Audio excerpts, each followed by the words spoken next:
How are you guys doing today? My name is Kevin, and welcome to my channel. On this channel, we talk about high sensitivity a lot, especially as it relates to men. We talk a lot about personality psychology, particularly the MBTI, especially NF personality types, so INFJs, INFPs, ENFPs, ENFJs. And some mental health topics mixed in as well. So if any of that sounds interesting to you, please consider hitting the subscribe button and clicking that bell beside it to stay notified of future videos. And I will say, I'm also looking to do some more interviews with highly sensitive men.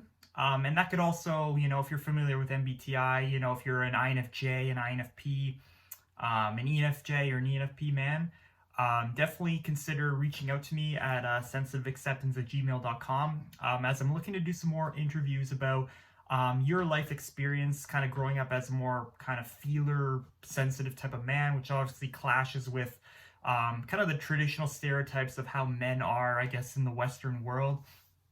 And so definitely reach out to me. I think it would be great to have a discussion, and we can well, I'd love to hear your story, of course, and you can impart your experiences to the audience of this channel. So in this video, I kind of just had something come up to my mind at the spur of the moment, because yesterday I watched a movie, and the movie was Beautiful Day in the Neighborhood, which is essentially a movie about the life of Mr. Rogers, or Fred Rogers, who produced, of course, a very popular children's TV show, which was around kind of in a similar time when Sesame Street was around.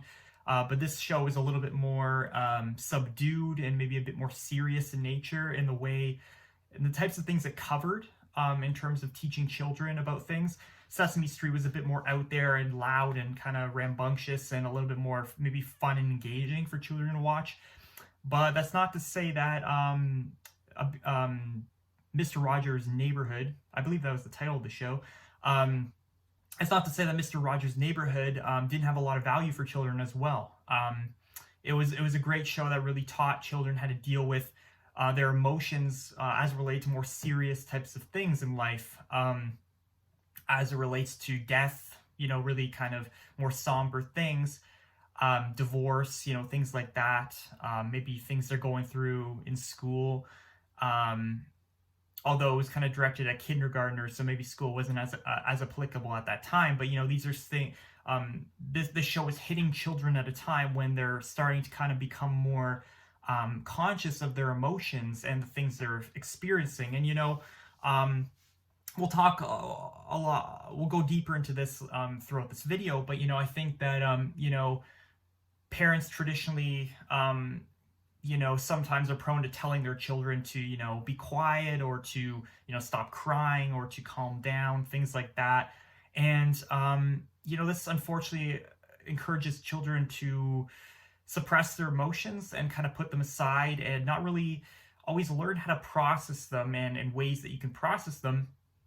And if you watch A Beautiful Day in the Neighborhood and you learn about Mr. Rogers' life, you'll see that this is a guy who, felt quite deeply and learned really valuable ways to actually process his emotions, and I really exemplify that and teach that to children that he worked with. And so, so the reason I kind of discussing this on my channel is because I do believe Mr. Rogers was an HSP, or highly sensitive man, and is obviously, if you kind of watch the show and you watch and learn more about his life in the movie itself here, you'll see that he's not your average man, right? He's not like a big, strong kind of guy who's gonna go out there and fight battles or anything like that. This is a guy who really embodied kindness in all facets of the manner, and in ways where he was really empathetic and really tuning into the needs of other people,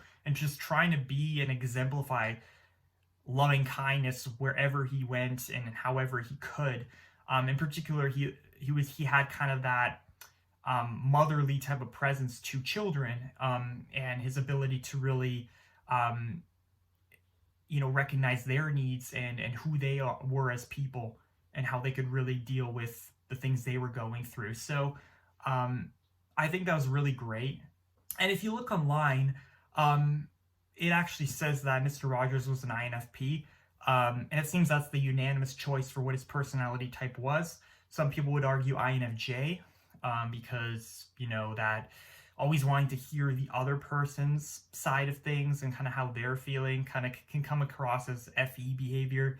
But I do believe he was an INFP who had um, a very strong value that he wanted to convey to the world, and he was able to leverage his TE inferior to really bring that message and change the way that television programming at the time was delivered to children. Um, so after watching the movie, in the movie, there's a guy named Lloyd who is dealing with some internal trauma from his own childhood, where his father had cheated on his mother, and he ended up developing a bit of a grudge against his father, and kind of harnessing those feelings within, and not really knowing how to cope with that and how to release it. But then when he ended up going through the process of interviewing Mr. Rogers and everything, Mr. Rogers kind of put that ability back into him about how he could process those very difficult feelings that he had internally, and how he could really, use, be able to recognize that difficult, traumatic emotion and actually use it to forgive his father, and learn how he could actually be a better parent towards his own child. And I think it's really powerful. And I think as a parent, I have no experience with parenthood, but I can only speak to my experience growing up as a child. But I think it's really invaluable, I think, for parents to introduce their children to a show like Mr. Rogers' Neighborhood, because I think that children can really benefit from learning how to acknowledge their emotions and cope with them, especially as they enter the school years, where they may encounter difficulties like bullying and challenges that are thrown their way. And you'll hear, if you read Mr. Rogers' kind of biography and kind of learn about his life growing up, he encountered a lot of bullying, and he was called Fat Freddy, and he was not seen as someone who had a lot of friends or was cool or anything like that. But this is someone who, obviously, if you assume he's an INFP, he has FI Dom. FI, introverted feeling, is his main function. And so he was a deep feeler, and someone who probably had to go through a lot of ways and learn a lot of ways to channel his emotions and deal with them in a very responsible way. And of course, he eventually directed a lot of that outward towards the people he met, wanting to, let's say, take pictures of everyone he met so he could show his wife. As a kid, he said he would like bang his piano keys if he was angry, and kind of take out his anger in that way, as opposed to, let's say, direct it towards other people. And I think that's something children could really benefit from, especially, again, talking about bullying and experiences in school. If children can learn to channel their emotions towards, in a healthy way, and not towards other people, then I think the school system could be quite good. But a second part of this I want to say is, talking about INFPs and, NFs, and, a lot of NFs, think they're defeated by the way society is, and they have no place in the world, that, people don't care about compassion or empathy or kindness anymore. But you know what? It's not true, because even though it may not be the minority, someone like Mr. Rogers, who exemplified that in who he was and what he did, is a great example for many people, and he's received many awards for what he's done in television and the type of person he was. And something to point out is, if we're talking about career and kind of ways that NFs can really exemplify their traits in the world, let's say an INFP, Mr. Rogers was someone who, he was inspired. He had that kind of that value that came across when he was watching television as a kid and seeing people throw pies at each other, which he was kind of appalled by. He kind of wanted to bring in a sense of more of a sense of kindness and, I guess, nurturance into TV, where, the things that children consumed was actually benefiting them and kind of their souls, and making them feel like, they're valued as children and as people. And that's something, he set on the mission to, okay, I'm going to go into the television industry and I'm going to create a show, which he actually wrote all the scripts for, and he actually performed basically all the songs for. And I'm going to use my talents, my gifts in that way to impact the children that are listening and consuming this. And some children really were impacted by the show. There's a number of children who had like different disabilities. One had cerebral palsy, another I believe was blind, but they were still very impacted by the show and ended up meeting Mr. Rogers, and really admired kind of the example he exemplified. But in terms of like how was he able to just enter the television industry and have this type of effect? Well, he worked with a child developmental psychologist for a while, who he attributes, all the knowledge he did attain, for how to kind of help children and really be there for them, and really listen to them and hear their needs. He attributes a lot of that to the psychologist he worked with. So, and he did end up going to get a degree related to developmental psychology. So, there's ways that, let's say, an INFP or an INFJ who has these types of aspirations and ways that they can impact the world in this way, you can mix together different types of degrees or pursuits in a way that where you can really have the impact you want to have on the world. And so by him going into the television industry, but also having this background in child developmental psychology, he was able to pair the two together to really express his gifts. Not to mention his gift of music as well, as his wife and him had bachelor's degrees in music, and that's how they met.